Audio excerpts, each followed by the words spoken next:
Ooh, right on time. Hello, everyone. I'm Charles Morse, and welcome to Youth Central Sports.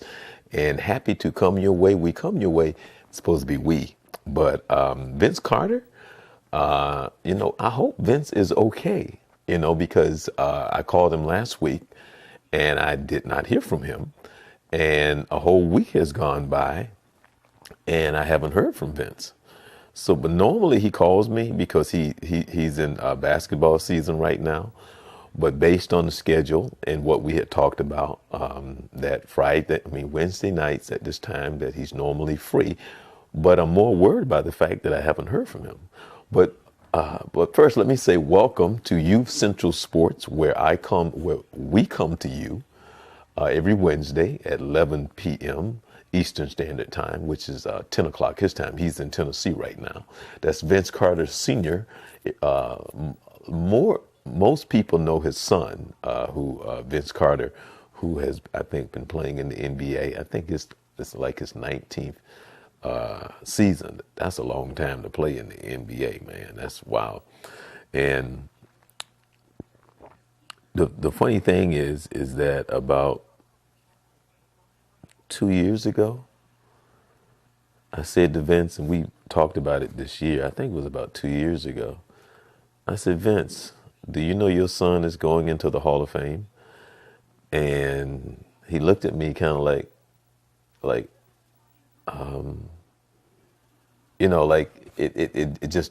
he was hearing what I was saying. It's like, so then when we talked about it earlier this year, he said, Charles, I put the numbers together and the numbers are pretty good based on the statistics. And so that's a conversation that I would like to have with him even more so, to think the fact that his son will be going into the Basketball Hall of Fame. I'm pretty sure that Vince Carter will go into the Basketball Hall of Fame. That's without a doubt. But more importantly, I had a discussion with Vince. We're gonna say I got a cat here. The cat name is Lily. She likes to stay close to me for some odd reason. I don't know why, but notice that I don't know why she just can't. I mean, anyway, we'll just leave Lily alone. She's comfortable. But I asked him a question, and I'm going to try to do a show because a lot of people don't know about Vince's brother. His name is Oliver Lee, who came along the time where I was playing ball. And when I was a freshman in college, Oliver was a senior at DeLand High School. And Oliver was one of the top players in the country. He was definitely one of the top players in the state of Florida. And when you look at his brother, who was also 6'6" like his son, their games were very similar in the sense Vince probably played a little bit more defense than Oliver, but he ended up being recruited by, oh gosh, why can't I think of his name? And because it's like right on the tip of my tongue, by Mark. He was recruited, Al McGuire recruited him at Marquette, and he went to Marquette, and he played overseas for a while. But Oliver at the time was a little hothead. It wasn't that he didn't have the talent. Oliver was just a little hothead. And he probably will admit to some of that now that, he's older and missed out on some opportunities, because you can't say that he didn't have the talent, because by far Oliver was a very talented basketball player. And so I would want it to have him come on with Vince, and to just talk about the game, the similarities between the two of them, his brother and his son. And I think that would be a very interesting conversation, especially for those who know of Oliver Lee, who played at Marquette. And again, he was a very good a basketball player. Anyway, we come to you every Wednesday at 11 p.m. I'm sorry that Vince is not available again this week. I apologize to you. So I have to try to fill an hour. So what I would like to do, though, is share with you, if you don't have anything to do here in the Orlando area this coming Saturday, please come out to the downtown rec where the city of Orlando is having the high school holiday shootout. If you go to actually here on Youth Central Sport, we did put up a page of the games that was played last Saturday that was streamed live on Youth Central Sports, and that they're bringing in basketball teams, both girls and boys, high school from around the state, and had some pretty good games. And actually, I was there I think I videotaped 4 of them. I think I streamed 4 games, and all of the games were pretty, competitive. I had to leave early, unfortunately, and I had to leave early on Saturday because what I understand, in which I'm going to have to talk to Mr. Simmons, because they had put together a slam dunk contest. So I definitely wish that I could have stayed around for that, But I am scheduled to go and videotape a play at one of the churches here on Saturday at Mount Pleasant. So I have to leave early to go to help with this play on the 16th. And I wish that I could stay, for all of the games. But anyway, the games that I did stream, they were very good games. They were very competitive. Got a chance to talk to a couple of the coaches, but I got a chance to talk to the title sponsor of the event, and this is what he had to say. So I'm in it. Well, the reason why I'm playing this clip, because if you don't have anything to do this coming Saturday, there's a very good chance that you, because what he did was he gave away courtside passes. I'm trying to think, did they play the Mavs? I'm trying to think who. It may have been the Mavs. He may say so, but he's going to give away some more tickets this coming Saturday. So might be an incentive for you to come out to the downtown rec here in Orlando. Okay, this is Jonathan Simmons. All right, I got you. Okay, so, all right. No, we got involved. I've known some of the coaches and some of the guys from the rec center for a while, and it seemed like a great opportunity. We typically try to focus our charitable efforts on stuff involving kids. I'm a very big believer in mentoring young adults into becoming productive adults in society, whether through sports or not. So this is a great avenue for us to do it. Now, you said we. You have to tell us who we are. I try to be humble, but you'll make me say it. I own a firm called Orlando Legal. We do have about 25 lawyers that do every type of law that's out there. So if you have a family matter, a personal injury matter, a real estate issue, anything that you can think of, just give us a call. It's 407-377-6399, and the website's real easy to remember. It's just orlandolegal.com. You'll find me and my team on that site anytime you need us. Okay, well, tell us more about, you say that you're involved with the youth. There's some other organizations that you're involved with that, that deals with youth and, Yes, sir. So we do raise a lot of money for legal aid, and legal aid provides legal services for families, a lot of dependency cases where kids are being placed for adoption or being placed into different homes. We raise money for them throughout the year so that the attorneys are able to represent the kids. It's a term called guardian ad litem, so we're a big sponsor of the guardian ad litem program. We also sponsor the Orlando Magic Youth Foundation. They do a lot with the kids as well. Nick Anderson and I have done some kids camps, and basically those are the major entities that we do, but also as a firm we do our own events where we'll do a toy drive for Christmas, did a turkey drive for Thanksgiving. We'll give away some Magic tickets so that people can go out and have a good night. So pretty much anytime there's an opportunity, I'm happy to participate. Okay, now this is a 2-weekend event here this weekend. They're going to be here next weekend. But early in the day, you showed me some magic tickets. Was that some magic tickets that you said you had to give away?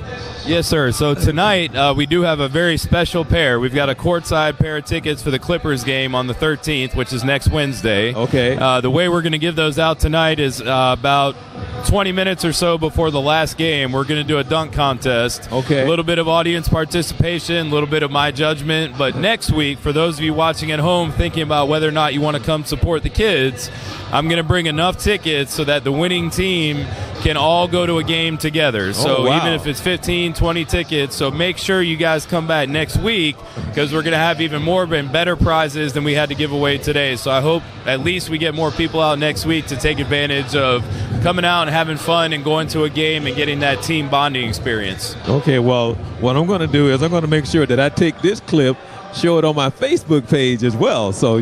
But also, I saw some red sneakers on something. What was the red sneakers? What was that?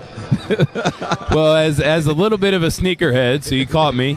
This morning, the Air Jordan 11 Retros Win Like 96 dropped at 10 o'clock this morning. Okay. And as I was setting up our tent outside, I stopped at 10 a.m. because my phone, the alarm went off, and somehow or another, I don't know how it happened, but I put my credit card information in just in time and snagged a fresh pair that'll be here on December 14th, and I can't even tell you how happy I am. So as a sneakerhead, that's like finding a unicorn.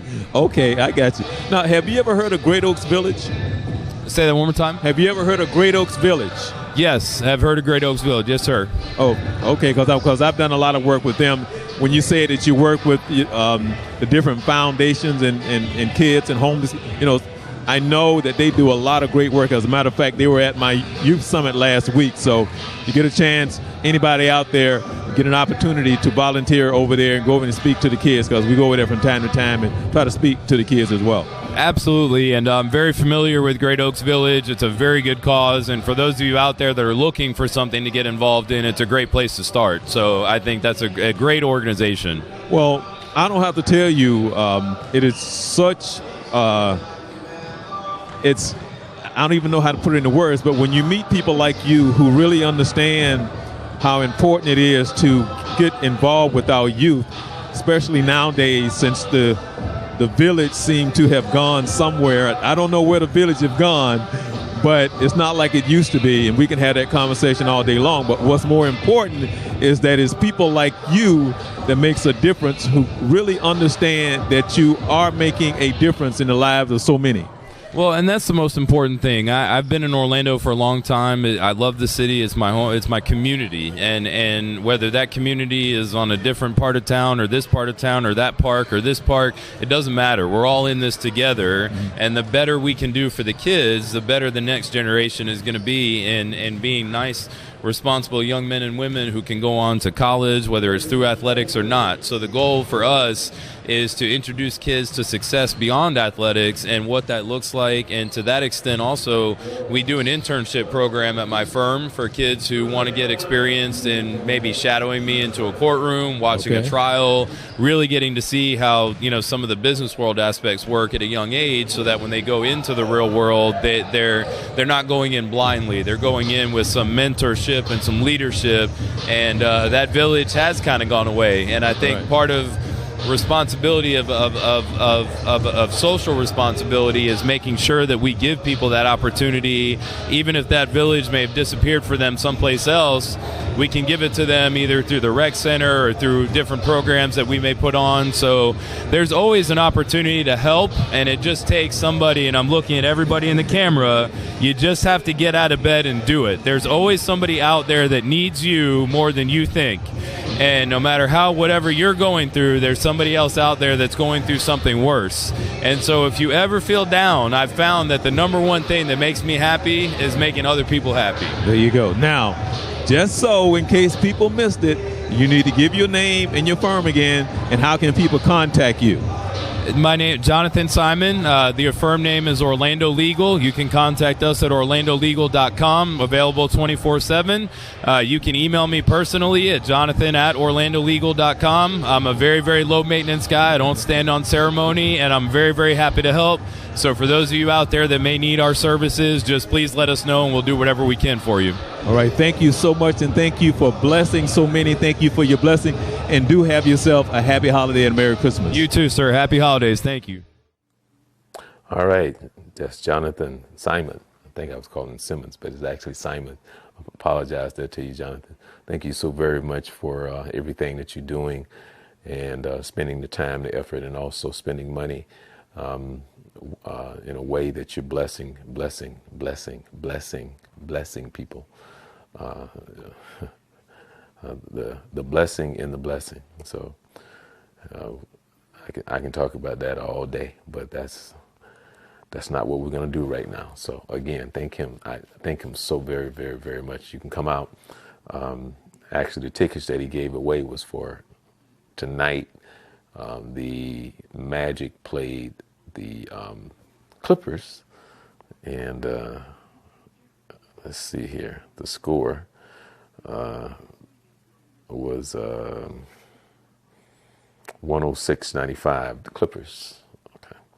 It's funny because earlier in the year, Orlando started off strong. They was like kicking butt, and we were talking, and I just said, "Oh, okay, Orlando is going to win about 29 games, 30, 32 at the most. But I'm saying about 29, 30 games." I think it's interesting that you have a basketball. I mean, I'm not into sports as much as I used to be back when I was younger. Very much into sports, and basketball and sports in general was like major in my life. It was part of just my everyday living. But I think, I'll say this. I mean, I'm not a Magic basher or anything like that. I don't hate the Magic or anything like that, whatsoever. I live here in Orlando, and no matter what team it is, I would wish them great success. But I'm sitting here and I'm going like, I can't imagine any NBA team that will advance, let alone make it to the playoff. I'm talking about make it to the playoff. In advance of any NBA team this day and time of this year, of the 2018 season, where I don't know any ball players, any of their names, make it in the playoffs.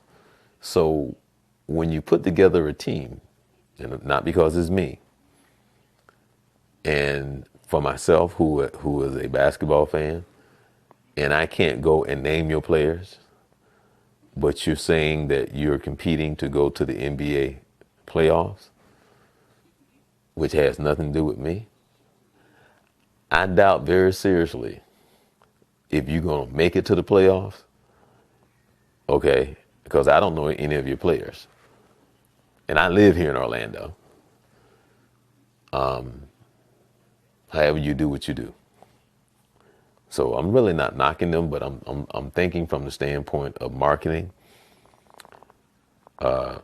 what you're giving to the fans, whatever your plan is, and what you're putting out there on the court for people to pay their money to come see. And so the question is, as a fan,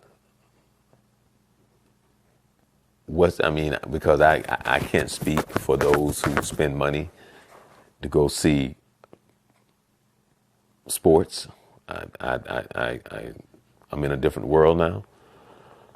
I see sports totally different now than I did when I was playing. I give you an example.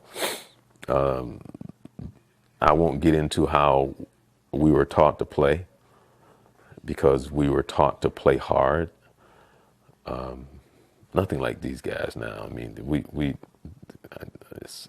sometimes it's hard to watch these guys. It's more like a circus than anything else. I'm not watching a game. I'm watching a circus. But that's the thing. I mean, fans like it, but it's hard to watch. Let alone trying to get past the tattoos.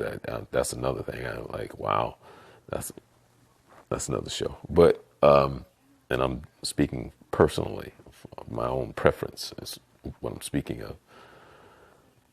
But it's hard to watch. And playing, when you play, or when I played, because people here in Orlando don't know me as the athlete, but when you play sports and you play it at a certain level, I never made it to the pros. But when you play on a high level, and when you're competitive, and I guarantee you, if you go talk to any professional basketball player, whether or not doesn't matter. I'm sorry, if you go talk, to any professional athlete who has played on the high, from baseball, football, basketball, soccer, whatever it is, I guarantee you that every one of them will tell you that there's some guys that they played with who didn't play in college, or could have played in college, or played for a little while in college, or played over there in the park, or played wherever. And I'm not just talking basketball, I'm talking about sports in general. Whether he was a pitcher, a hitter, a base runner, a track star, so on and so forth. They're going to tell you somebody who was better than like some of the stars on the team, okay? Which means that they were playing at some point on a high level of amateur ball, of where the games were extremely competitive. And the thing is, nobody was getting paid. But you went out and you played this game for the reasons that you play it. And so when you were taught to play a certain way coming from my neighborhood, and I'm sure that my neighborhood, like a lot of neighborhoods across this country or around the world, you played this game on a high level, and it was part of your bragging rights. It was part of how you had your shoulders high. You walk with, I always tell this story. It was so cool when you went out on the court, because I never said anything. Didn't talk trash, even though you played with a lot of guys that talk trash. So the guys that I played with, there was back then, before there was the 4-on-4, we really played a lot of 3-on-3. And so my two friends in Jacksonville, we would drive around Jacksonville and look for games. And we would look for games. And as God is my witness, this is the actual truth, I'm not going to lie. If we played 100 games, we probably won 95 out of the 100. And that's the truth. So when the guys would talk trash, you kind of smile. You didn't say anything. The only thing you said, or the only thing I said, Wallace didn't say anything. Out of the three of us, the guy who had the least talent of the three, and he could play, but the guy who had the least talent was the one who did all the talking out of the three of us. And so, which was funny. Well, Wallace and I always thought that was like the funniest thing, because Gerald was like the trash talker. To us, that was more comical than anything. But anyway, and he didn't talk that much anyway, because we didn't talk trash. Because the only thing that we said, or the only thing that I would say, as they would talk, the The only thing you said was next, because next means that we had won, and so it's time for you to get off the court. So that's all you said was next. So what was cool was this right here. You don't say anything. And guys know when I say this, guys, people who play this game, who play a certain way, you don't say anything. But when you play and you do what you do, for an example, you steal the ball, or you stole the ball to win the game, or you blocked a shot. You don't say anything. But when you see them out somewhere, or you may see them at the mall, you may see them walking with their girlfriend. And all you have to do is make eye contact. And when you make eye contact, that look that you give them, and that look beats all the trash talking in the world. Because the look is, they know right then and there on the look, like, that's the guy that blocked my shot. That's the guy that stole the ball. That's the guy that the team we could not beat. And you didn't have to say anything, because you know from his look, when you look him into his eyes, you knew just from his look, like the look you get, like the look you would give him, like, how you doing, man? What's up? You don't have to say anything. But inside, what's up, man? How you doing, man? And you just keep going. That beats all the trash talking in the world. Till the day you die. Because 30 years later, you can still see him. You still give him that look like, yeah, man, you could not do nothing with us on the court. But anyway, that was something else. I say that to say that we were taught as a young age to coach instilled in us that you play and you kill a mosquito with an axe. And so back then when we played, we beat a team like 113-12. Okay. And we pressed the entire game. The entire game we pressed. You can't do that today. Our coach, our first coach, my first father figure, instilled in us, this is how you play this game. This is how when it doesn't matter what game it is. But as you got older and you wasn't playing in college anymore and and you now in your 30s and late 30s, you had to kind of tone it down. Because I can remember, and I always say this because now that I'm older and I'm mature, I get it. Because back then I didn't get it. I remember when Freddie Brown, who played for Georgetown, who was playing when Michael Jordan was a freshman, and Georgetown and Patrick Ewing, and they were coming down to take the last shot. Very competitive game. And Freddie Brown just completely panicked in the last minute of that game. I mean, he just panicked and threw the ball to James Worthy. Now, back then, how I saw that was you take a baseball bat and you just knock out both of his knees. Because I'm like, what the heck is wrong with you? You just gave this game away. And that game, John Thompson came up to him and hugged him. And I'm trying to figure out, like, why you not choking him? Because I was very immature, very naive, and I didn't understand it. And sports was bigger than life. Because you had to win. You were supposed to win. You don't do that. So now I understand why John Thompson had to hug him, why he had to embrace him. I get it now. But back then, oh no, I wanted to take that brother and just hit him upside the head with a baseball bat. For real. But from the standpoint of, on the highest stage, you playing for the national championship. And I'm sitting there and I'm going, where's Sleepy? Because I know that ball going to Sleepy somewhere. And he going to take this last shot and he going to hit this shot and Georgetown going to beat North Carolina. somehow, some way, that ball was going to go to Sleepy. Game over. It was going to go into Patrick. But instead, Freddie Brown faked here and threw it right to Worthy because he just was lost. He was like a deer in headlights, scared as all get out.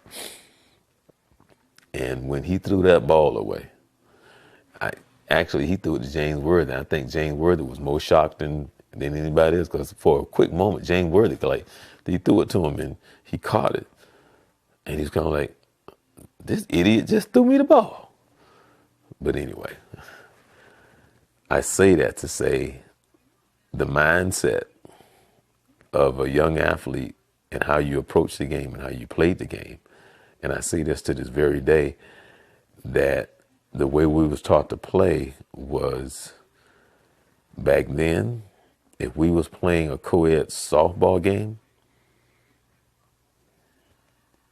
it didn't matter whether or not it was a cute girl.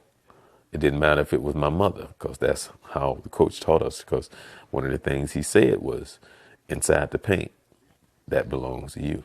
And nobody belongs inside the paint. And if my mama came down here and tried to shoot this ball, I'm going to slap it in her face.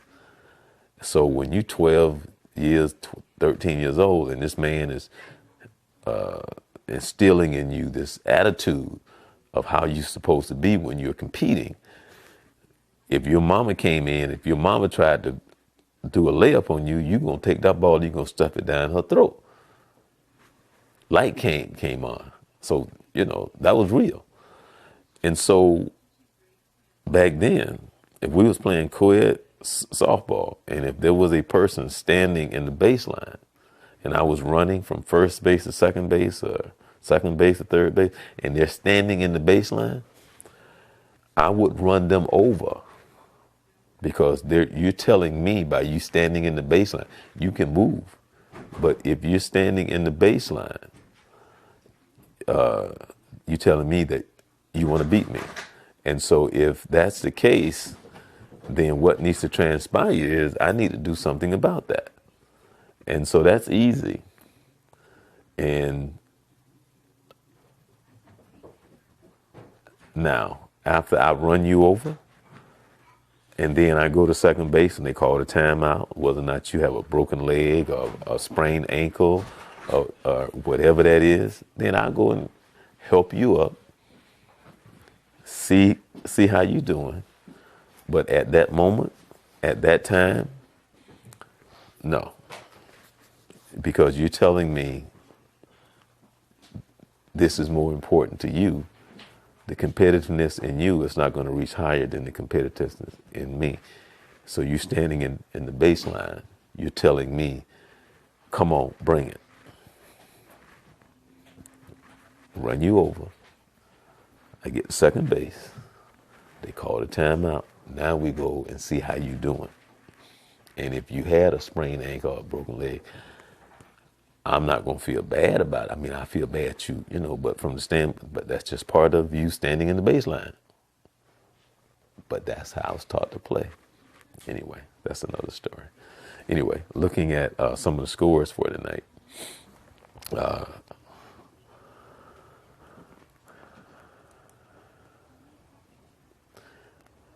Toronto beats Phoenix. And Oklahoma, Paul George went back home and played his first game against Indiana. And I watched the first half of that game, and it looked like Indiana was going to win that game. But, I wonder what that's like, because Paul George, is a very good player. Very, very, very good player. Nice guy. Appears to be a nice guy. I think he poured his heart out.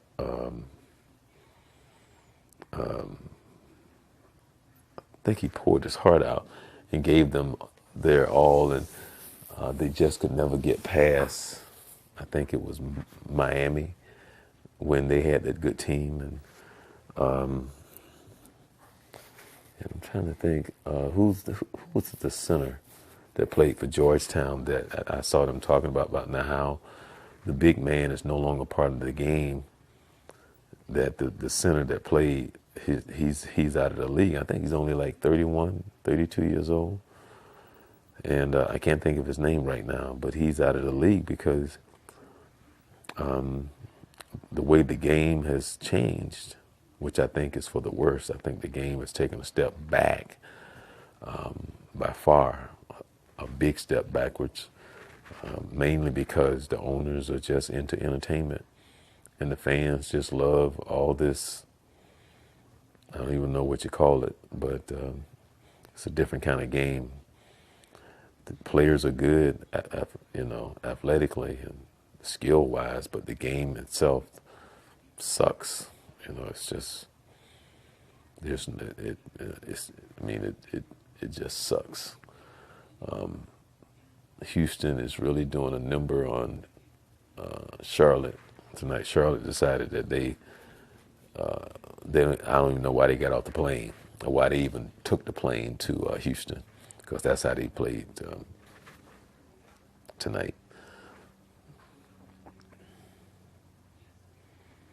I was trying to give you a little bit of the scores. Chicago beat Utah, and New Orleans over. The Greek Freak. That guy is really fun to watch. Who plays for Milwaukee? He probably is going to get MVP this year, or he should be in the top 3 of voting for MVP. And Portland beat Miami, and Washington beat Memphis. I'm a little tired. I actually went fishing today. And Boston, a high-scoring game in Denver. Very little defense. It was 124-118. 124-118 Boston playing Denver. In the Memphis game, I said that Washington beat Memphis. And again, Toronto beat Phoenix. Man, Phoenix is, what are they? They are 9-20, so they're not a real good team this year. I'm trying to think if there's a player that plays for them that's like really good. I think they're stepping up this year. Let's see if I see his name real quick. Nope, I don't see his name. But anyway, I'm Charles Morris, and you're watching me here on Youth Central Sports. Usually I'm joined by Vince Carter Sr., and Vince is not here tonight, but what we're going to do is we're going to take a quick time out, if I can find what I'm looking for, and we'll be right back after these messages. Hi, I'm Dr. Abraham Woods, a urologist in Altamont Springs, Florida. Today, I'd like to get you interested in something that you probably never heard of. There is a shot going around, and it's not the flu shot, that's giving rejuvenation and vitality to women. Now, there are times when women laugh, cough, sneeze, and wet themselves. This same shot helps to correct that problem. If you've never heard of it, there's a shot that's now called the O shot. This shot has a lot to do with giving you back your platelets. Plasma that's rich in your platelets has been shown for years to help with revolutionizing your body. Think about Kobe Bryant, an athlete that had knee trouble. Instead of getting the surgery done, he had injection of his platelets. Now, today, we have available in our office a procedure that can take almost 20, no more than 30 minutes of taking your blood, drawing your plasma, and getting your rich platelets so that we give it back to you in a nice, sterile environment under local anesthesia. This is something we need to talk about. Are you interested? Can we get closer? Look at me at centerforurology.org. I'm Dr. Abraham Woods, and I would like to introduce you to something that may revolutionize your orgasms, your ability to have good sex, removing dyspareunia, that is painful intercourse, removing leakage of urine, and making you more sexual and increasing the capacity for you to obtain and receive better orgasms. Check me out, Dr. Abraham Woods at centerforurology.org, and I would like to help you increase your sexual performance and bring rejuvenation to your life. True that, true that. Dr. Woods, Dr. Abraham Woods, the Center of Urology. Man, awesome guy. If you get a chance, please check him out. Larry Johnson was in the news today. You know what's strange to me? Why is it that when people ask a question, they are asked a question something about, because there's a lot of talk, and I don't know why there's such a, well, yes I do, because we're just kind of ill like that. When the conversation comes up about playing football,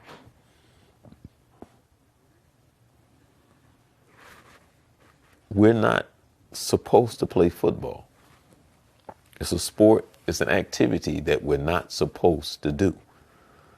The body is not meant to take continuous pounding. The physicality of what it takes to maintain and to play that sport goes totally against the makeup of what we're here for. But we do it, okay. Larry Johnson came out today and he says he thinks that he has the CTE. Well, one of those things in which you can't tell until you're dead. So they go in and they look at the brain, and then they can diagnose whether or not he has CTE. And more problems that we're finding out comes from them playing football. You take too many shots to, what else you have to do if you just keep taking shots to the head, pounding on your body? I don't understand why, when you say, well, you really shouldn't play, but we do play, why is there a topic of conversation about other than, okay, well, we really shouldn't play, but we do? Or talk to a lot of the former players who there's nothing like playing the game. Okay, like for an example, I talked earlier about how we played basketball, and we played a lot. Well, a lot of those guys that I played ball with, knee replacement, they can't run, have major problems now. You want to know why? Because we were not put here to play basketball. I don't know why that's so hard for people to understand. Your body is not meant to do that. You can do it, but there's a cost for it. There's a cost. And which, fine, if that's what you want to do, because if you ask me, I played basketball. If I had an opportunity, not to get into it, but I had 5 knee surgeries. I had 5 of them. But you love playing. You love the competitiveness. You love playing. It's fun. But the other side of that too is, for every action there's a reaction. And for some odd reason, I don't know why anybody would sit there and try to argue, other than this, who don't know that we were not put here to play football or basketball or baseball. That's not why God created us. Man came up with this. There was nothing in the plan in which God said, as I blow life into this, I'm going to blow life into a world of sports. That's why I blew life into you. No, we created sports because we can't figure out what we're really supposed to be doing without time and purpose. So we do these other things, that prioritize, that takes away from the priority of what we really supposed to be here for. That's another show. But that's the perspective in which I come from, which I'm trying to figure out, why would anybody argue that? We're not put here to play sports. So Larry Johnson comes out today and thinks that he has CTE. And so now, again, discussion kind of goes right here for a minute about football and should we play. And it's not going to go anywhere. Too much money. And we haven't figured out what else to do with our lives. What will we do on a Saturday and a Sunday? Not what we should be doing, not what we're supposed to be doing. So, I don't know. It's just sad that that we're so lost in so many ways. Okay. Your boy Rogers is coming back. He says that he's not coming back. Well, you know why he's coming. But Rogers is a very, very, very, very, very good quarterback. He's probably, I would say, one of the best quarterbacks in the league right now.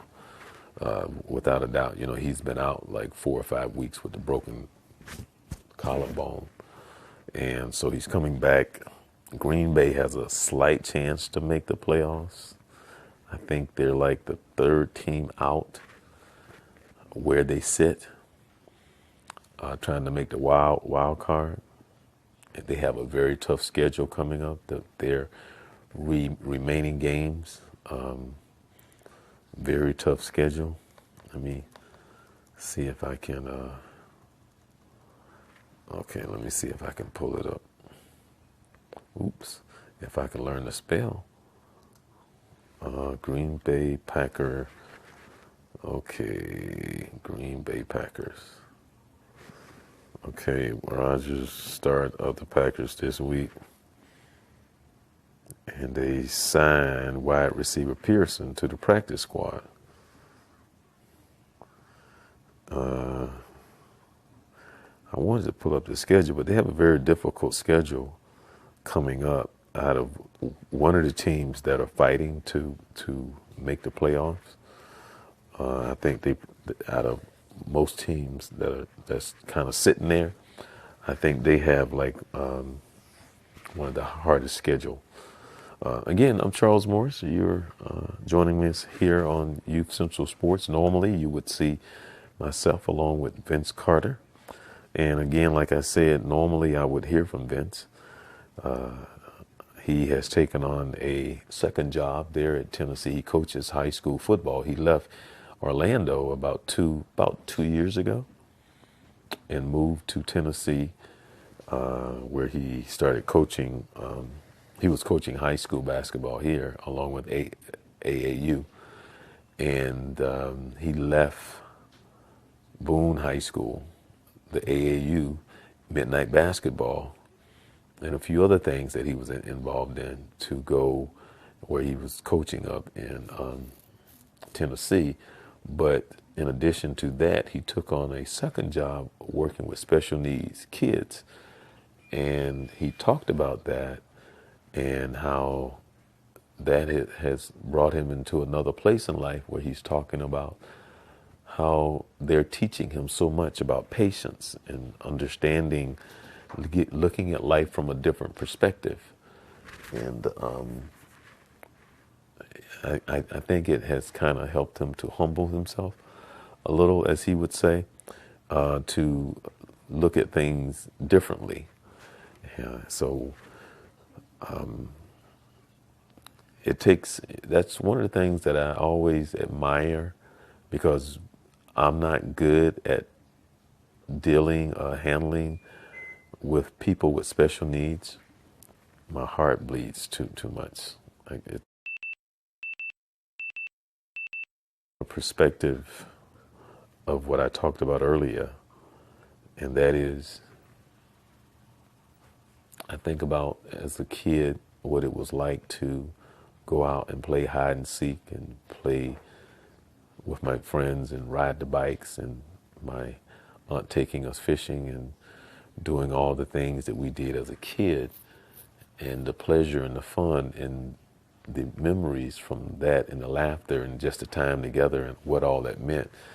And to see someone who would never experience that. And it doesn't mean that you can't experience other things to bring you just as much of a high in life, but that's all I can relate to in that sense of coming from that phase of my life, and to sit there and think that that person, a people, would never venture down that road. It's so sad to me, because I'm just thinking of all the fun and the energy and the spirit that was there, and the moment and the time and the memories and all of that that transpired. And you go, wow, they will never know that high, that natural high in that sense. But that doesn't mean that they can't experience another natural high. But I can only come from that perspective. And so it makes me so sad. So to me, people who are able to have that kind heart and that kind spirit, that gentle spirit, that giving spirit, that patient spirit, it's a godly spirit. Those are special people, and they're blessed with a different, not different, but I would say different type of soul to have the fortitude to just pour it out and give themselves to people who just seems to not have the advantage of just some of the simple things. And I say advantage, but I'm saying because there's so many special types of needs of people, and I don't know. It's just, and to me, myself, I think so many of us take the little things for granted, and we do. We may take for granted that we can see. Which somebody lost their sight today. We take it for granted that we can walk. Somebody lost the ability to walk today. And all these things that we take for granted, that we do every day, that we take for granted, and someone loses that every day, let alone their life. And so, can you imagine just all of a sudden just not being able to see, or talk, or bathe yourself? I was just talking to a friend of mine who I went fishing with today, and he said it's so tough because his brother, who he knows his brother this way, but now his brother can't walk. He really don't know who he is. He sits and stares out the window, and he says it's tough to go see him. And that's what I mean. It's like, I think now that he knows that his brother is an older gentleman, and I think when you see him, I'm saying in general, when I say him, I'm saying people in that situation, it's a reminder of the inevitable. And that is, when you're my age, you realize that you have lived the majority of your life. And the majority of your life is in the past. It doesn't mean that there isn't another 30 or 40 years. No, I can't say that. It doesn't mean that there isn't a few years left. But the majority of my life I have lived. And so the inevitable. And sometimes it's tough for us to face that, and our perception of it. And so that cycle in which you're young and you're vibrant and you're able to, there was a time when I could touch the top of the square. And it was effort. I could do it easily. Now I'm struggling to touch the bottom of the net. And so I can touch the bottom of the net, but you know what I'm saying, right? And now I'm going like, can I touch the rim? When, You know, when before I could easily put my elbow above the rim and all those other things. And I could run real fast. But it's kind of like, I remember what Michael Jordan said.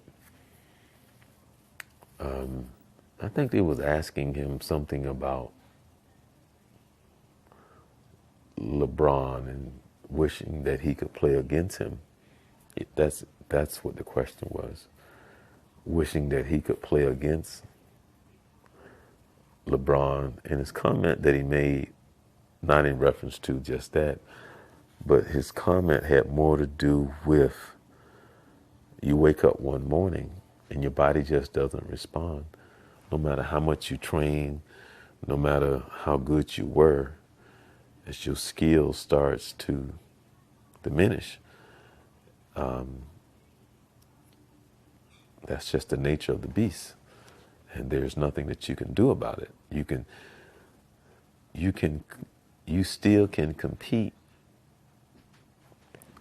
but you compete differently. You know, the contributions. And see, the thing is that we have a problem with seeing an athlete being great, but we have a problem when he starts just being good. We want him to continue to be great. And an athlete still feels that he can contribute in being good at what he does. He's not great anymore, but he's still good. But we want him to be great. So now that we're, over the years, used to seeing him being great, now he's good. Well, he should retire. He's and he can't do what he used to. No, of course not. But if in his mind and in the game that he still sees, and a lot of, like for an example, to me, because Kobe is wired a certain way, he doesn't know how to adjust the wires.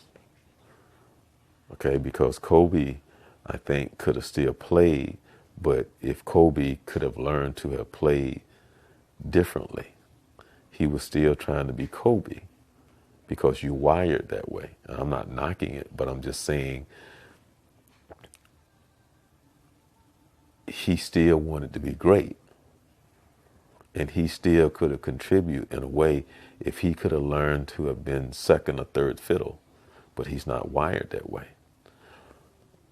And he still could have been effective, especially on the right team, if he was the third option.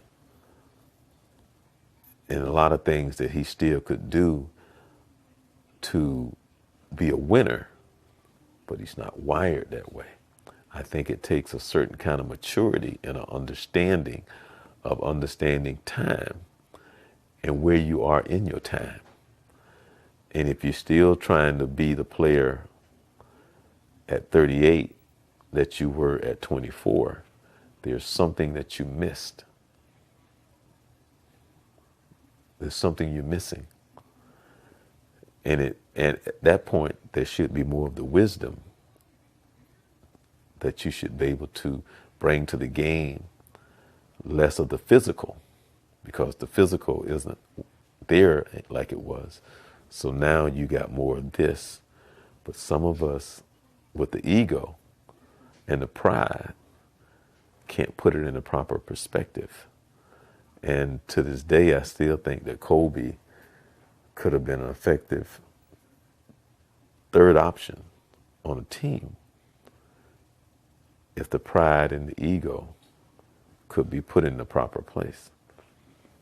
And you're used to being the man to a fault in which his last season,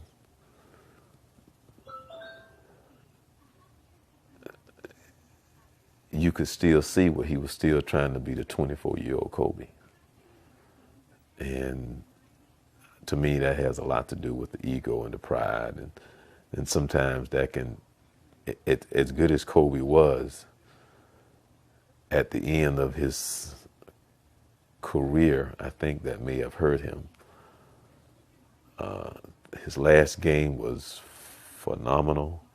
He reached down, reached back, and was able to have that one night. And that's the thing. When you're that age, that one night comes around so often. It's not every night consistently. It's here one night, and then like 4 or 5 weeks later, there's that night that comes again. And it's just not consistent because Father Times gets us all. But anyway, I want to thank you so very much for hanging out with me. A few things I want to talk about, but once I start rambling, I go from one place to another. But I have to try to fill this hour, and I did. It's 12 o'clock. We come your way every Wednesday from 11 to 12 o'clock.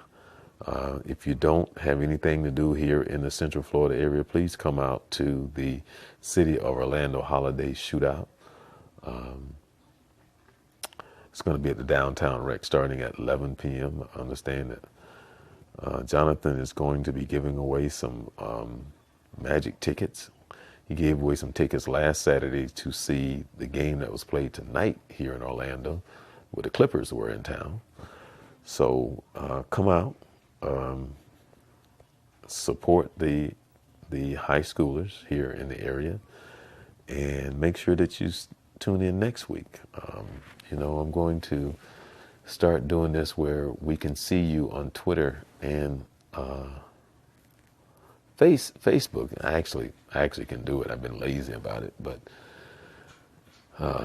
we want to make sure that you give us some show ideas, and that we want to hear from you.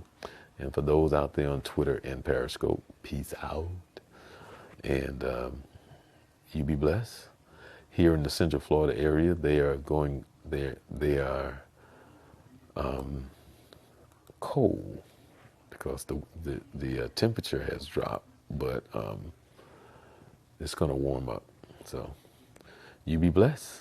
Enjoy the rest of your week. I'm Charles Morse.